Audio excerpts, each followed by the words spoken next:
Good afternoon, my name's Craig Erlam, Market Analyst at Alpari UK, and welcome to today's daily update on the markets.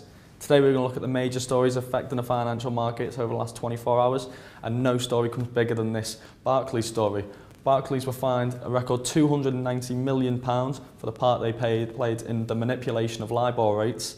Now, LIBOR rates are calculated by the 20 largest banks inputting rates at which they believe that they can borrow in the market, and an average of these rates is used to determine things like mortgage rates and credit card rates, and a manipulation of these numbers can be used to the benefit of these banks, as we've seen. Barclays also apparently manipulated these rates following the collapse of Lehman Brothers to paint a false, improved picture of how well their bank was performing. So again, it's painting a false picture to the markets and painting a false picture to the consumers. So today we've seen the results of this fine. We've seen Barclays trading down around almost 11% now, and we've also seen these other banks fall with it, because as we've seen as we've seen over the last couple of years, bad news for one bank tends to lead to the collapse in the share price of other banks that could potentially be associated with the story as well. And we have seen in these stories today that other banks are being investigated for the same reasons, so we could see stories develop over the next few months again.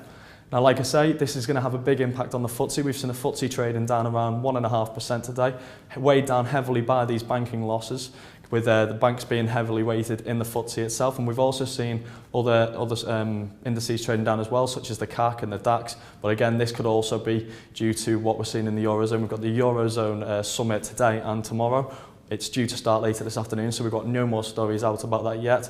But there is a number of things set to be discussed at this Eurozone summit, such as how we can turn a corner in this Eurozone crisis at the moment, be it short-term solutions or longer-term solutions as well.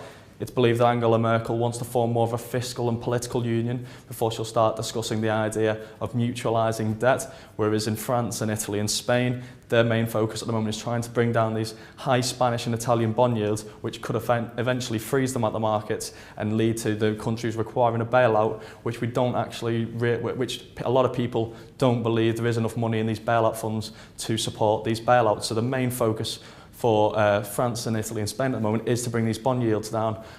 But this is also the reason why we don't think we'll see any real solution out of this. I mean, Angela Merkel has shot down the idea on numerous occasions about using the EFS or the ESM to bring down these bond yields by purchasing these government bonds in the secondary market. We've seen the ECB say that they're not going to interfere in the market. It's not up to the ECB in order to bring down bond yields of these struggling countries. So we could see a bit of a stalemate at this summit, which means we might not actually see anything come out of it, as we've seen with previous summits as well, which is why we've seen no optimism in the markets as we lead up to it, because people just aren't really sure what's going to come of it. We'll probably see a bigger reaction tomorrow afternoon once we start to hear stories out, but for now the markets are relatively muted in respect to this.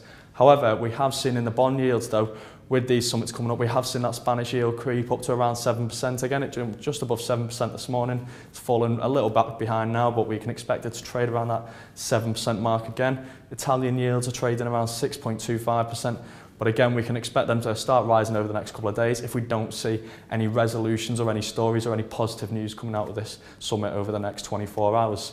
Elsewhere, we've had some data out today. We've seen some German unemployment data. The German unemployment went up by 7,000 in the last month. So again, it's a bit more negative news for the Germans. It means that they are still being sucked into this crisis. This is more confirmation now that the Germans are susceptible to this crisis and they are finally being dragged in despite having such a strong first quarter. And we've seen this affected in the euro. The euro's fallen off again today and it's trading around 124. So again, it's fallen back from around 133 a couple of months ago. Now trading around 124, especially now that the Germans have been sucked into this crisis, which they hadn't been up until now. Elsewhere, we've also seen in the UK, we've seen that confirmation that that final GDP figure, which confirms that we are now back in a technical recession. And we've also seen house price data, which is the nationwide HPI for last month, which showed that house prices did fall by 0.6%. Again, this is bad news again for the banking sector, who, with the banking sector having such a high exposure to the property crisis, which came as a result of the 2008 collapse. So again, we've seen this reflected in the cable charts. We've seen sterling fall back and it's now trading around 155, and we may see it start to fall back a little further over the next week or two. But other than that, we're just going to be looking ahead now to this, the results of this Eurozone summit over the next 24 hours. So until tomorrow, my name's Craig Erlam, market analyst at Alpari UK. Thank you very much for joining us.